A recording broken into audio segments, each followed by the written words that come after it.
se é permitido abrandar as vossas próprias provas. Essa questão leva a esta: é permitido aquele que se afoga procurar se salvar? Aquele que tem o espinho cravado de retirar? Aquele que está doente de chamar o médico? As provas têm por objetivo exercitar a inteligência, assim como a paciência e a resignação.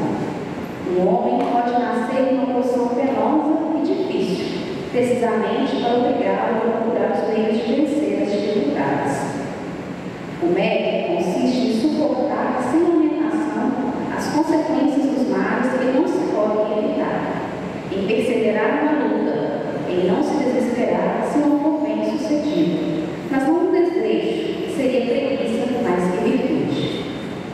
Essa questão conduz naturalmente a uma outra, uma vez que Jesus disse: bem-aventurados os aflitos, há mérito em procurar as aflições, agravando as próprias provas por sofrimentos voluntários? A isso responderei muito claramente: sim, há um grande mérito quando os sofrimentos e as privações têm por objetivo o bem do próximo, porque é a caridade pelo sacrifício.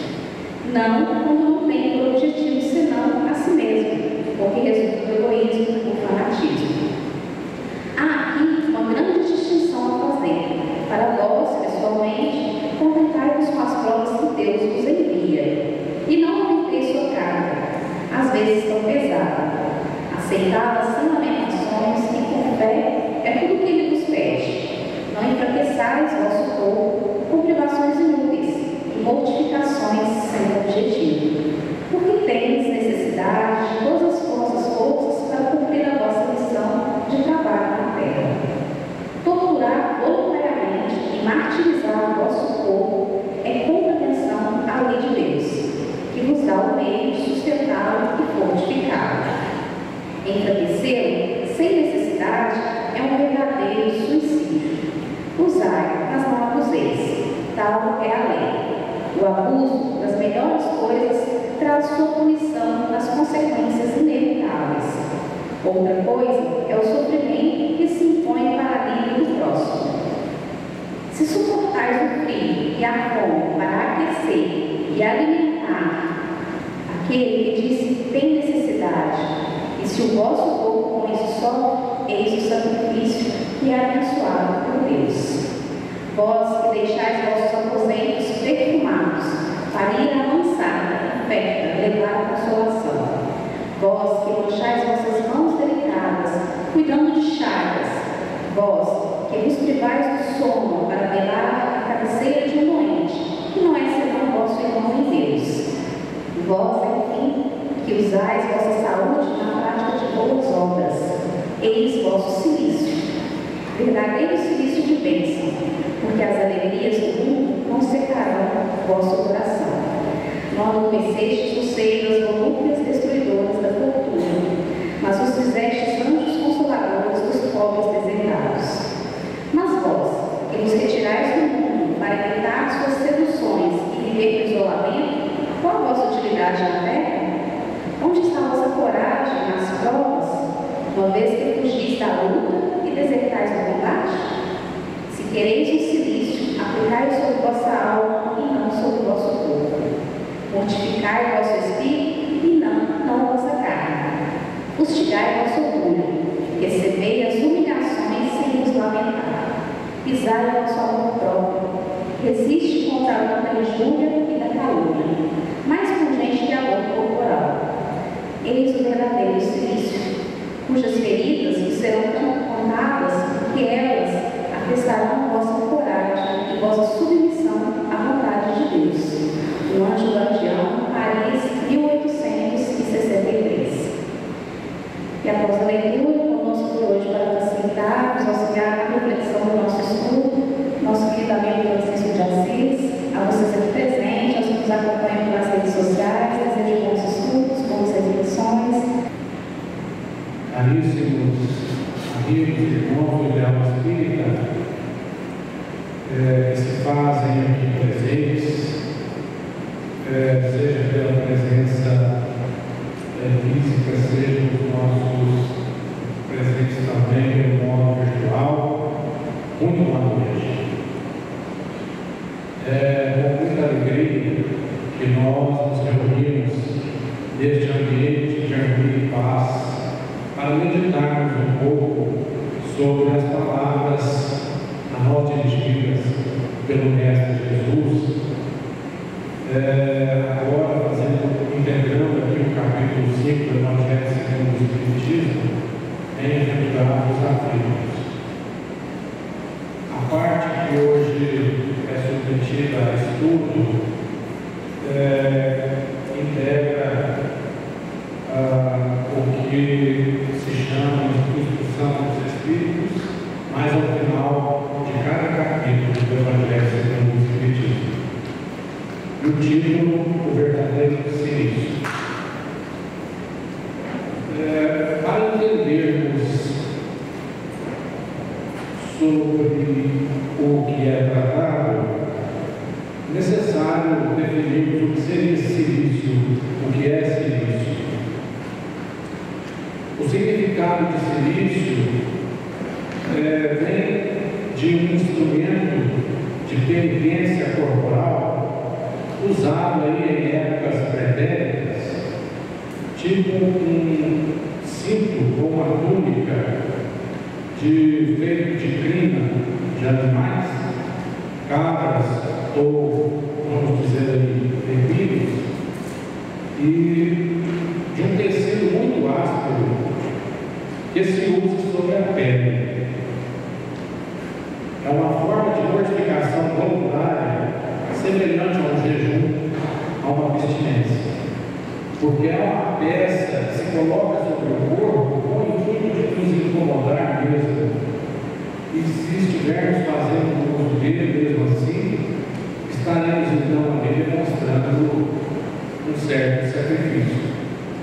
Então, o tema de hoje vem tratar do que é considerado o verdadeiro silício, o verdadeiro sacrifício.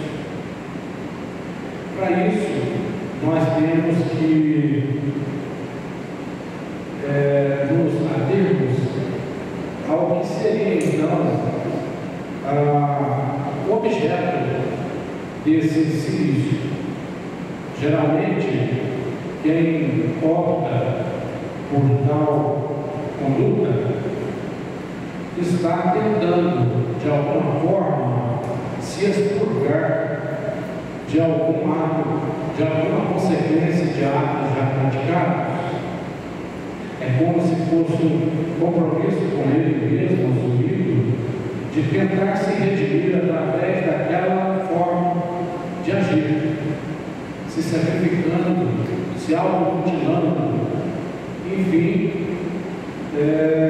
numa forma de chamar a sua própria consciência a essa reparação, que assim entende quem dessa forma age, reparação por alguma ofensa, algum ato que tenha prejudicado alguém.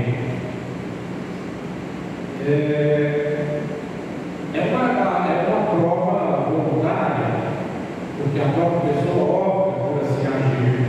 Então ela não é uma imposição, é uma escolha. Agora, o que nós temos que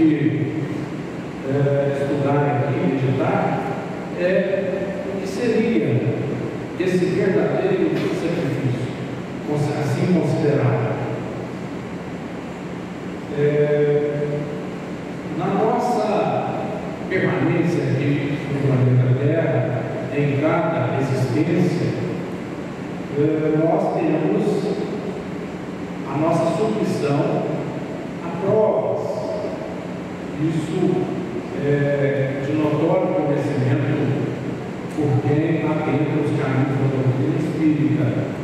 A motivação, os verdadeiros motivos pelos quais nós estamos aqui na atual existência, encarnados, são dois os motivos. Nós temos que passar por provas e também expiação. Vivemos no planeta Terra um mundo por si só, um mundo de expiação e provas, o que significa que vamos enfrentar muitos obstáculos, muitas dificuldades, porque quando reencarnamos, já fizemos essa escolha sabendo dessas consequências, justamente pela misericórdia infinita de Deus, que nos dá essa oportunidade de nos redimirmos de erros pretéritos e também de demonstrar a nossa capacidade de melhora de comportamento, superando as provas que nos são colocadas no nosso dia a dia. Então, já é de natureza do próprio mundo em que vivemos, justamente essa dificuldade no dia a dia, essas vicissitudes. E nós podemos observar que no nosso dia a dia, no mundo de cada um de nós temos essas dificuldades frequentes, constantes. E aí não podemos nos rebelar, nos revoltar, porque quando para cá vamos pela reencarnação, sabemos disso. Nós é que assim escolhemos para nos purificarmos ao longo dessa nossa existência, na medida em que dermos conta disso, a fim de que caminhemos na estrada evolutiva, alçando níveis superiores. Então, convém que aqui a gente faça uma diferenciação entre expiação e provas, inicialmente. Emmanuel, na obra O Consolador, na questão 246, faz uma distinção bem clara entre provação e expiação. Define ele, então, provação como sendo a luta que ensina ao discípulo rebelde e preguiçoso a estrada do trabalho e da edificação espiritual. Então, essa é a aprovação, são as vicissitudes, as dificuldades do nosso dia a dia. E a expiação, segundo também definido por Emmanuel, se constitui uma pena imposta ao autor que cometeu o crime, se assemelha a isso. Então, a gente tem aqui, nessa nossa existência, vamos dizer, nessas duas formas de encontrarmos aí as dificuldades do dia a dia. Cada uma delas com essa característica de provação ou expiação. As provas, como diz, são obstáculos, são testes que impulsionam o espírito para outro estágio evolutivo, porque é como uma escola em que o aluno que não sai bem não se sai bem em uma determinada matéria, ele vai repetir aquela matéria para aprender sobre ela e prestar outro teste, nova prova, e se passar nesse teste ele vai ao ano seguinte, senão ele vai repetir. E assim a nossa existência, a nossa permanência aqui no planeta Terra, submetidos às provas, nós temos que dar conta do aprendizado se quisermos avançar no progresso e, enfim, na evolução.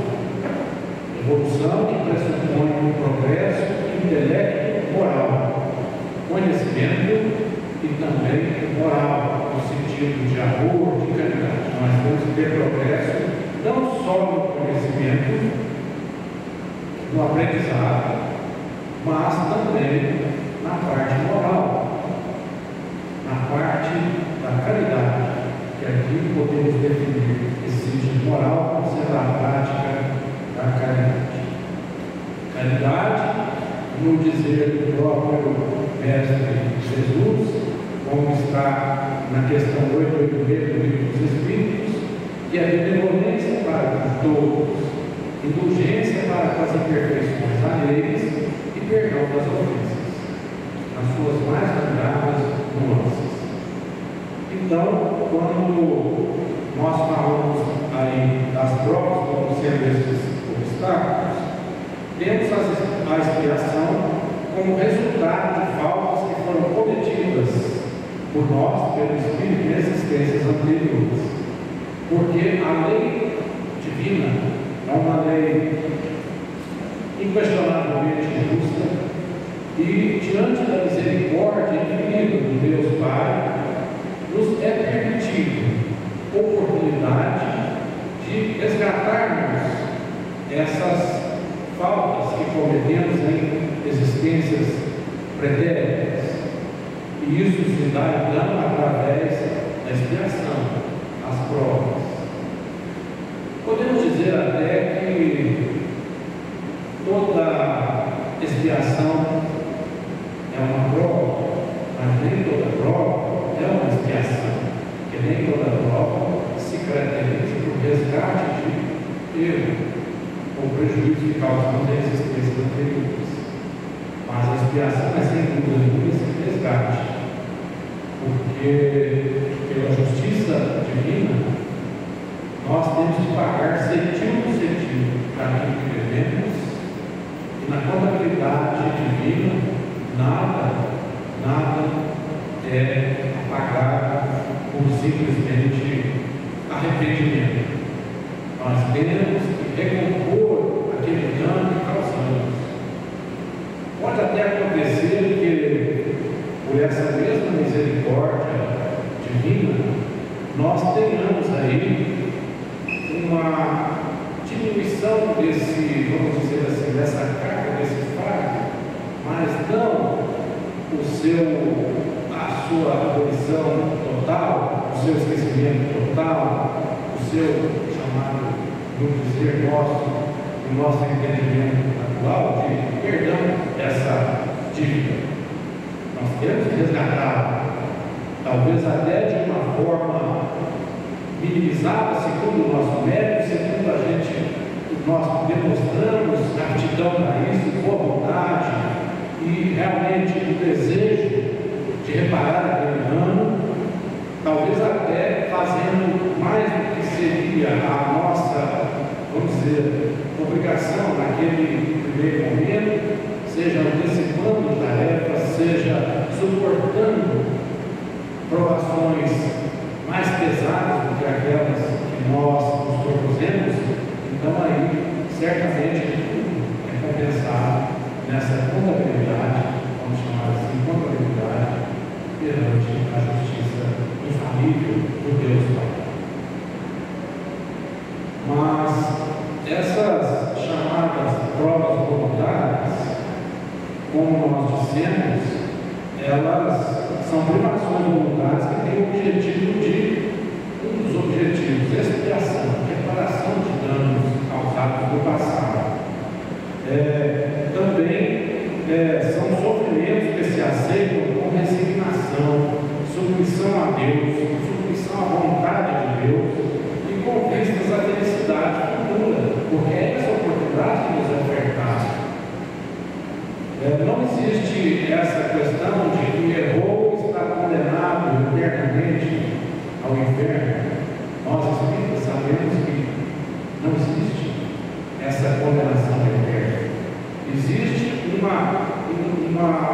vamos dizer assim, uma passagem temporária por um local onde o espírito tem a oportunidade de se conscientizar, de recobrar sua consciência, de tomar ciência, de entender e aceitar, entender o que ele causou de prejuízo, causou de dano a outros, e aceitar a oportunidade de reparar isso através da chamada expiação. E para isso, às vezes, ele só reparar e vai ficar no mesmo patamar que estava antes. Há necessidade, a lei universal, a lei do progresso, o contínuo caminhar em direção à frente. E para isso, então, ele tem que se mover nesse sentido, não ficar do mesmo tamanho que era antes, tamanho, eu digo assim, no mesmo nível de ação de conduta, mas procurar melhorar, avançar nessa melhora. E é isso que vai levar a essa evolução, porque a própria lei do universo é um universo dinâmico que não nos permite parar por muito tempo. Permite parar por certo tempo, até que você se conscientize e tenha a necessidade, sinta a necessidade do caminhar, de ir progredindo, não só no conhecimento, na parte intelectual, mas também na parte moral, que aqui nós vamos nos direcionar, como já disse, para a prática da caridade. E quando falamos caridade, não é essa caridade puramente material, onde você tira alguma coisa e oferece a quem necessita, mas uma caridade no seu sentido mais amplo, seja gastando o nosso tempo com consolar o nosso próximo que está em aflição, cedendo a ele um ombro amigo, aconselhando, iluminando talvez essa momentânea escuridão que ele se encontra, perdendo um tempinho precioso do nosso dia, tão corrido ultimamente, ouvindo as narrativas desse nosso irmão, que talvez nos procurou e esteja aí necessitando de um desabafo. Ouvir isso é uma prova da prática de caridade. Essa caridade, então, que se constitui nesse progresso moral. Mas também, como prova voluntária, como que elas podem se realizar? Aqui eu vou fazer um parênteses para que a gente tenha aqui um paradoxo. Por exemplo, é muito comum a gente achar que fazendo algum sacrifício, principalmente fortificando o nosso corpo, estaremos nos redimindo de erros cometidos. É um engano tremendo, porque apenas vamos estar evidenciando uma forma egoísta de agirmos, porque estamos pensando em nós com aquela ação. E aqui eu vou falar da mortificação do corpo, seja por muito comum, como se vê aí em determinados costumes de povos, por outras regiões da terra, a autoflagelação. A pessoa que se autoflagela, mortificando o corpo, acha que está apagando o punhado de erros já cometidos. De forma alguma, aquilo apenas está cansando o corpo, e aqui, na leitura que foi feita, há uma recomendação de que não cansemos o corpo, que não gastemos além do necessário, que vamos precisar desse corpo para cumprir os nossos desígnios aqui na Terra durante a nossa existência. Então, às vezes é comum também a gente, de forma egoística, nos apresentarmos perante a comunidade, evidenciando sacrifícios em épocas como as que se aproximam para as religiões cristãs, a época da Semana Santa, onde a gente vê muita gente acompanhando os cortejos por exemplo, cortejos católicos. Cito apenas como exemplo, não é crítica, mas apenas um exemplo aqui para a nossa meditação, carregando cruzes, ou em outra época, carregando cruzes, andando, fazendo caminhadas de joelho, e com aquela ideia de que está se redimindo de algo, que a sua consciência lhe toca. E isso não deixa de ser um egoísmo e até hipocrisia perante a comunidade, porque, na verdade, aquele coração não foi tocado por um verdadeiro arrependimento. E aqui na própria leitura que foi feita, não dá o mérito necessário a esse tipo de conduta, como, por exemplo, o jejum que se faz corriqueiramente, mas é um jejum que se celebra talvez numa época agora, pré-carnaval, pós-carnaval, festejo de Semana Santa, onde a pessoa se abstém de certos alimentos, mas se abstém com satisfação pessoal e para justificar perante os seus semelhantes de que está arrependido de algo que fez, de que está agindo daquela forma, buscando compensar através de um esperado perdão por parte do Pai Criador por algo que tenha feito desfavor do seu semelhante em qualquer época. E não é assim. Esse tipo de sacrifício nenhum valor representa, mas terá o seu valor se passando por aquela abstinência, você pegar o que seria por você ingerido naquele período e buscar alguém que esteja passando fome e passar aquele alimento para esse seu semelhante. Aí sim tem verdadeiro valor, porque você está se abstendo, se sacrificando de consumir uma coisa de seu prazer pessoal, além de estar matando a fome de um semelhante, satisfazendo uma necessidade básica de seu irmão. Aí a luta é também, primeiro, pela sua abstinência, a sua firmeza de propósito, e segundo, por estar conciliando o irmão em dificuldade. Nesse sentido, sim, mas o jejum, outra forma de sacrifício, pura e simples, onde não sai do âmbito pessoal de quem pratica, não atrai e não caracteriza nenhum mérito. Aí que estamos no tempo verdadeiro serviço, verdadeiro sacrifício. Então, quando nós fazemos algo penitencial, mas que o resultado seja o nosso semelhante, sendo auxiliado por nós, assim o mérito. Então, essas provas voluntárias, como se realizam? Aqui nós queremos chamar a atenção para o termo verdadeiro serviço, verdadeiro sacrifício. Aquele que se espera que tenha um resultado positivo perante o Criador. Como então se realizam essas espécies de provas voluntárias? Fazendo o bem aos outros, privando-se de prazeres inúteis. E aqui, justamente o contrário que se faz corriqueiramente, que é mortificando o espírito e não a carne. Porque o espírito é que merece a repreensão, ele é que anima a carne. Então, ao mortificarmos a carne, não estaremos com isso mortificando o espírito, educando o espírito, mas desgastando esse corpo que é a ferramenta, o instrumento do espírito para a sua jornada evolutiva na existência de seu corpo.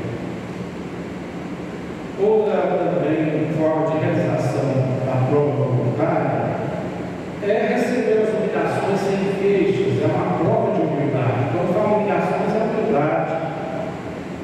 Exercer a humildade é muito difícil, porque qualquer um de nós, às vezes, afrontar naquele orgulho próprio, naquele chamado brilho, a gente, às vezes, retruca de forma impensada e devolve a ofensa em proporção maior. Então, uma forma de exercitar essa prova voluntária, de verdadeiro serviço, de verdadeiro sacrifício, é justamente receber, talvez, essa ofensa, por nós assim entendida, com resignação, com humildade e não revidar. Dominar o nosso amor próprio, o nosso orgulho, porque essa é a nossa maior luta diária. Dominar o nosso orgulho, a nossa vaidade, nós somos desafiados a isso a todo momento.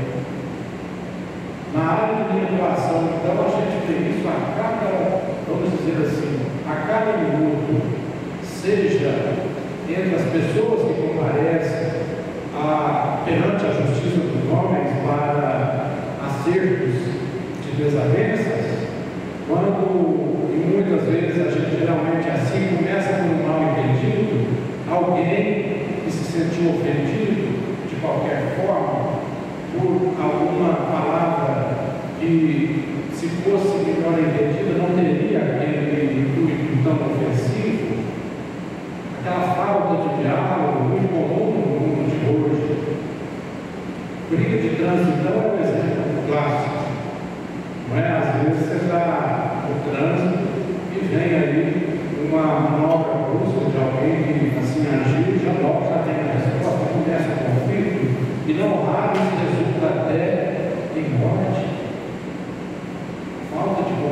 condenação, falta às vezes de educar esse orgulho próprio, essa vaidade, falta de exercitar a humildade. Outra forma também é a insensibilização para a dor da injúria e da calúnia. Falou isso, falar mal de um semelhante, uma deficiência, ela dura enquanto alguém estiver dando atenção, e principalmente o ofendido. Se der atenção, é aquilo que o ofensor queria, que provocou, e o resultado vem do jeito que ele queria. Quando você ignora, há um ditado popular que a diferença marca qualquer ofensa, e é verdade. Se alguém te ofendeu, não teve a sua resposta, a sua retorção, você vai ver que de nada adiantou aquele esforço para tentar te ofender. Você é muito maior do que aquela ofensa. Você não se igualou, até se rebaixou mais do que ele na devolução da resposta à ofensa. O que orienta então o Espírito na escolha dessas provas? Ele escolhe as que podem servir de expiação, de reparação, segundo a natureza de suas causas, e as que podem contribuir mais rapidamente para seu adiantamento. Isso é quando, aqui eu chamo a atenção, é quando nós, no plano reencarnatório, optamos por reencarnar, sabendo que vamos enfrentar determinadas provas. Na verdade, o Espírito não escolhe as provas em si, mas o gênero de provas. Então, no seu caminhar aqui na existência terrena, vão surgir provas de natureza, de gênero, e ele fez a escolha. Aquele passarinho, por exemplo, em exílio furtador, vamos dizer assim, costumava pegar o abelho, quando na oportunidade reencarnatória, uma das provas será ele viver nesse meio precioso novamente, mas não que seja exatamente furtos o tipo de prova, mas outras formas de lesão ao patrimônio dele. Então ele sabe do gênero de provas que ele vai enfrentar. Ele não vai dar isso, ele dá a prova do gênero. Então, quando ele faz opção por isso, há uma avaliação prévia e justamente tem essa finalidade, que pode contribuir mais rapidamente para seu adiantamento. A esperança e crença de quem retorna é resgatar o quanto antes aquele erro, praticar aquele prejuízo e passar por essas provas rapidamente, porque ele quer atingir um estágio acima do local em que se encontra, do estágio acima. Outra coisa também que é muito comum é a vida de isolamento. A pessoa se isola do mundo, achando muitas das vezes que aquilo, ele se isolar do mundo, ele já está fazendo um sacrifício muito grande, aquilo tem um valor imenso para Deus. É relativo. Se esse isolamento tem o objetivo de que no isolamento ele trabalhe para o seu semelhante, tem-se o seu mérito. Mas um isolamento simplesmente para fugir do mundo em que vive, seria até, vamos dizer assim, comparativamente, com medo de cair em tentações, de não dar conta de superar as provas. Isso é um isolamento egoístico. Ele está vendo apenas o lado dele e não o lado dos seus semelhantes, o lado da comunidade como um todo. Então, esse tipo de isolamento não teria esse método esperado. A vida contemplativa também. Simplesmente ficar ali, ele contemplando o Criador, contemplando as obras da criação, mas sem nenhuma atitude positiva, seja para a conservação disso, seja para a conscientização de seus irmãos, da necessidade de conservação da própria natureza, mas simplesmente admirando, isoladamente, e mérito tem isso. Tudo que ele vai adquirindo nesse isolamento não vai passar da pessoa dele. Então, a gente tem esse entendimento bem claro, dado lá pelos espíritos, essas questões do isolamento, da vida de isolamento, da vida contemplativa, lá nas questões 769 e 657, respectivamente, né? Vida de isolamento e vida contemplativa, lá no livro dos Espíritos. O silício hoje pode significar sacrifício, como nós vimos, mas sacrifícios que, além de beneficiar outras pessoas, elevam quem se esforça para tal, visando seu próprio aperfeiçoamento. Então, qualquer forma de sacrifício que esteja com esse objetivo, não de sacrifício puro e simples para si mesmo, mas que, além de beneficiar outras pessoas, também pode aperfeiçoar o próprio, vamos dizer, a própria pessoa, o próprio espírito que está fazendo o sacrifício, ele tem o seu bem. Como exemplo disso, nós temos aqui renúncias que se fazem em favor de outro. Qualquer tipo de renúncia, você abre mão de alguma coisa em favor do seu semelhante, é uma espécie de sacrifício básico. Perdoar 70 vezes 7 vezes, talvez aqui, o sacrifício dos maiores, porque o perdão é uma coisa que nos, vamos dizer assim, nos toca diariamente, nós somos chamados a isso, e muitas das vezes levamos muito tempo para ele aderirmos, para admitirmos que temos que assim fazer. É melhor para nós, é melhor para quem perdoa. Você tira esse peso dos ombros. E se quem você perdoou não aceitar esse perdão, o problema já é dele, a sua parte você fez. Fazendo bem a quem faz o mal. Aquele mal também é um sacrifício extremamente válido. Seja alguém que te deseja mal, você simplesmente não precisa demonstrar que está, vamos dizer assim, contra aquela atitude, evitando ou fazendo qualquer outra forma de resposta imediata, mas você faz uma simples prece em favor dessa pessoa para que seja estimulado o seu coração e seus pensamentos, aquele negativismo é uma forma de exercitar a caridade, portanto, uma forma de se praticar um sacrifício verdadeiro. E outra coisa também que a gente chama a atenção é para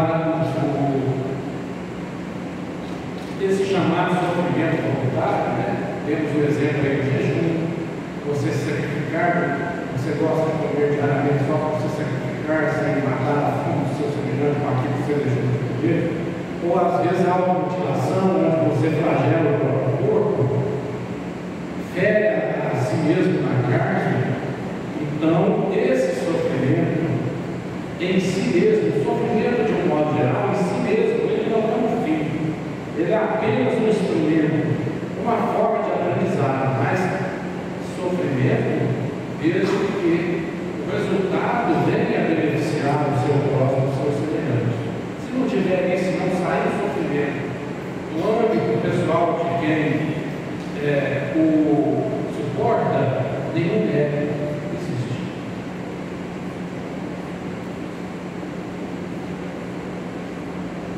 Então, para nós, principalmente nós espíritas, temos que nos ater ao conceito de verdadeiro espírito. É aquele que, se podemos reconhecer pela sua transformação moral e pelos esforços que faz para dominar suas más inclinações e más tendências. Isso está no Evangelho segundo o Espiritismo, capítulo 17, livro 4. A definição de como se reconhece o verdadeiro espírito, esse esforço que ele faz para dominar suas más tendências e se transformar em uma pessoa melhor. A gente também aqui deve buscar ser um homem de bem, porque um homem de bem dispensa sacrifícios, esses sacrifícios, né, egoísticos, e pratica a verdadeira caridade, aquela que eu já me referi, benevolência para com todos, indulgência para com as imperfeições alheias, tolerância com as imperfeições do nosso próximo e perdão das ofensas. O homem de bem busca a prática dessa caridade. E a definição do homem de bem é o homem que não se afasta das leis divinas. Porque o homem, se afastando da lei divina, ele deixa de ser um homem de bem. Já por tendência muito vulnerável à prática do mal. Porque não basta não praticar o mal. Nós temos que praticar o bem. Não praticar o mal é uma forma egoísta de achar que está, vamos dizer, servindo, de estar aí caminhando progressivamente, evolutivamente. Não. Nós não só temos que nos abstermos de praticar o mal, mas também procurar praticar o bem. Aí sim, estamos nos adiantando nesse caminho evolutivo.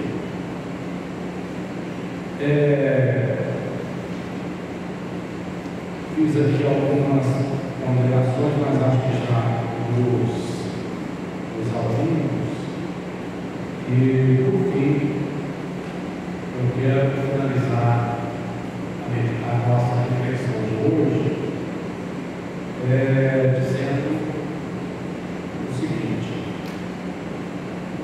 oremos pelos que erram, para que palmilhem o caminho da retidão, buscando assim a corrigenda dos equívocos durante esta